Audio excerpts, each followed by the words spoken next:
India അടക്കമുള്ള രാജ്യങ്ങൾ കടൽ വഴി കൊണ്ടുപോകുന്ന റഷ്യൻ എണ്ണയും പെട്രോളിയം ഉൽപ്പന്നങ്ങളും വാങ്ങുന്നതിനുള്ള അനുമതി നീട്ടി നൽകി യുഎസ്. ഒരു മാസത്തേക്കാണ് ഉപരോധ ഇളവ് പ്രഖ്യാപിച്ചത്. വെള്ളിയാഴ്ചയാണ് യുഎസ് ട്രഷറി വകുപ്പ് ഉത്തരവിറക്കിയത്. മെയ് 16 വരെ റഷ്യൻ എണ്ണ വാങ്ങാനാണ് പുതിയ അനുമതി. റഷ്യൻ എണ്ണ വാങ്ങുന്നതിനുള്ള ഇളവുകൾ നീട്ടാൻ പദ്ധതിയില്ലെന്ന് ട്രംപിന്റെ ട്രഷറി സെക്രട്ടറി സ്കോട്ട് ബെസന്റ് പരസ്യമാക്കിയതിന് പിന്നാലെ 2 ദിവസങ്ങൾക്ക് ശേഷമാണ് നിലപാട് തിരുത്തി പ്രഖ്യാപനമുണ്ടായത്. റഷ്യൻ എണ്ണയുടെ ലൈസൻസ് ഞങ്ങൾ പുതുക്കില്ല, അതേസമയം ഇറാനിയൻ എണ്ണയുടെ ലൈസൻസും പുതുക്കില്ല. മാർച്ച് 11 മുൻപ് വെള്ളത്തിലുണ്ടായിരുന്ന എണ്ണയ്ക്കായിരുന്നു ഇളവ്. അതെല്ലാം ഉപയോഗിച്ചു എന്ന് ബെസന്റ് വാർത്താസമ്മേളനത്തിൽ വ്യക്തമാക്കി. ഏപ്രിൽ 11 വരെ 30 ദിവസത്തേക്കായിരുന്നു നേരത്തെ ഇളവ് പ്രഖ്യാപിച്ചിരുന്നത്. ഇറാൻ, ക്യൂബ, ഉത്തര കൊറിയ എന്നിവയുമായുള്ള ഇടപാടുകളെ ഇളവിൽ നിന്ന് ഒഴിവാക്കിയിരുന്നു. ഇളവ് പുതുക്കാനുള്ള തീരുമാനം അമേരിക്കയിൽ ട്രംപിനെതിരെ ശക്തമായ വിമർശനത്തിന് ഇടയാക്കിയിട്ടുണ്ട്. ഇത് ഇറാന്റെയും റഷ്യയുടെയും സമ്പദ് വ്യവസ്ഥയെ സഹായിക്കുമെന്നാണ് അവർ വാദിക്കുന്നത്. ആഗോള എണ്ണ വിപണനത്തിന്റെ 20% നടക്കുന്ന ഹോർമൂസ് കടലിടുക്ക് ഇറാൻ അടക്കുകയും ഇന്ധന പ്രതിസന്ധി രൂക്ഷമാകുകയും ചെയ്തതോടെയായിരുന്നു യുഎസ് തങ്ങളുടെ സഖ്യകക്ഷികൾക്ക് റഷ്യൻ എണ്ണ വാങ്ങുന്നതിനുള്ള ഉപരോധത്തിൽ ഇളവ് നൽകിയത്. എന്നാൽ സമാധാന ചർച്ചകളുടെ ഭാഗമായി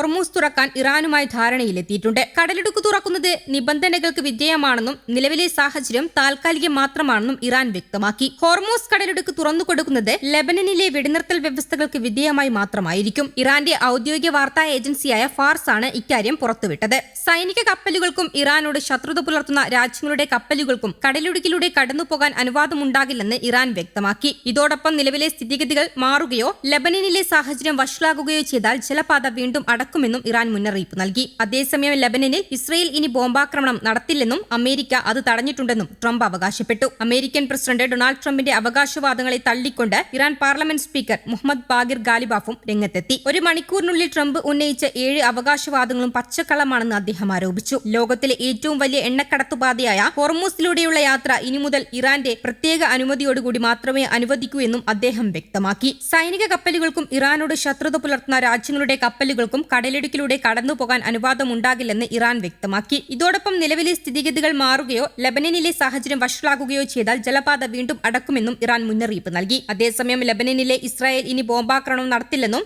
അമേരിക്ക അത് തടഞ്ഞിട്ടുണ്ടെന്നും ട്രംപ് അവകാശപ്പെട്ടു. ഹോർമൂസ് കടലിടുക്ക് ഇനി ഒരിക്കലും അടക്കില്ലെന്ന് ഇറാൻ സമ്മതിച്ചതായാണ് ട്രംപ് അവകാശപ്പെട്ടത്. ഇറാനുമായുള്ള ഇടപാടുകൾ 100% പൂർത്തിയാകുന്നതുവരെ ഇറാനിയൻ തുറമുഖങ്ങൾക്കുള്ള നാവിക ഉപരോധം കർശനമായി തുടരുമെന്നും ട്രംപ് വ്യക്തമാക്കി. ഇതോടൊപ്പം ഇറാന്റെ പക്കലുള്ള സമ്പുഷ്ടീകരിച്ച യുറേനിയം ശേഖരം അമേരിക്കയ്ക്ക് കൈമാറുമെന്നും ഇറാന്റെ ആണവ പദ്ധതികൾ അനിശ്ചിതകാലത്തേക്ക് നിർത്തിവെക്കുമെന്നും ട്രംപ് പറഞ്ഞിരുന്നു. ഹോർമൂസ് കടലിടുക്കിലെ മൈനുകൾ ഇറാൻ നീക്കം ചെയ്തു തുടങ്ങിയതായും വരും ദിവസങ്ങളിൽ സമാധാന കരാറിൽ പുരോഗതി ഉണ്ടാകുമെന്നും ട്രംപ് പ്രതീക്ഷ പ്രകടിപ്പിച്ചു. എന്നാൽ ട്രംപിന്റെ അവകാശവാദങ്ങളെ പൂർണ്ണമായും തള്ളിക്കളയുകയാണ് ഇറാൻ. അമേരിക്കയുടെ സാമ്പത്തിക ഉപരോധവും ഇറാനിയൻ തുറമുഖങ്ങൾ ലക്ഷ്യമിട്ടുള്ള നീക്കങ്ങളും മേഖലയിലെ സമുദ്ര സുരക്ഷയെ ബാധിക്കുമെന്ന് ഇറാൻ ഇതിനോടകം തന്നെ മുന്നറിയിപ്പ് നൽകിയിട്ടുണ്ട്. ഇറാന്റെ തുറമുഖങ്ങൾക്ക് നേരെ യുഎസ് ഉപരോധം തുടരുന്നത് ഇരു രാജ്യങ്ങളും തമ്മിലുള്ള കരാർ ലംഘനമാണെന്നും ഹോർമൂസിലെ സാഹചര്യങ്ങൾ തങ്ങൾ നിരീക്ഷിച്ചുകൊണ്ടിരിക്കുകയാണെന്നും ഇറാൻ പ്രതികരിച്ചു. കരാർ ലംഘിക്കുന്ന പക്ഷം അനിവാര്യമായ നടപടികൾ സ്വീകരിക്കും. യുഎസ് പ്രസിഡന്റ് ഡൊണാൾഡ് ട്രംപ് 1 മണിക്കൂറിൽ പറഞ്ഞ 7 കാര്യങ്ങൾ പച്ചക്കള്ളമാണെന്ന് Iran parliament speaker Muhammad Baqir Ghalibaf വീണ്ടും ആവർത്തിച്ചു. 7 കാര്യങ്ങൾ ഏതെല്ലാമെന്ന് അദ്ദേഹം എടുത്തു പറഞ്ഞിട്ടില്ല. ഹോർമൂസ് കടലിടുക്കിൽ കാര്യങ്ങൾ നിയന്ത്രിക്കുന്നത് സോഷ്യൽ മീഡിയകളല്ലെന്നും ഇത്തരം സമ്മർദ്ദങ്ങൾക്ക് ഇറാൻ വഴങ്ങുകയില്ലെന്നും അദ്ദേഹം കൂട്ടിച്ചേർത്തു. അതേസമയം ഹോർമൂസ് ഇറാൻ തുറന്നതിന് പിന്നാലെ വീണ്ടും സജീവമായിരിക്കുകയാണ് കപ്പൽപാത. മണിക്കൂറുകൾക്കുള്ളിൽ 20-ലേറെ കപ്പലുകൾ കടന്നുപോയതായാണ് വിവരം. ഇറാൻ നാവികസേനയുടെ നിർദ്ദേശം അനുസരിച്ചാണ് കപ്പലുകൾ ഹോർമൂസ് കടക്കുന്നത്. ഇസ്രായേലും യുഎസും ചേർന്ന് ഇറാനെ ആക്രമിച്ചതിനു പിന്നാലെയാണ്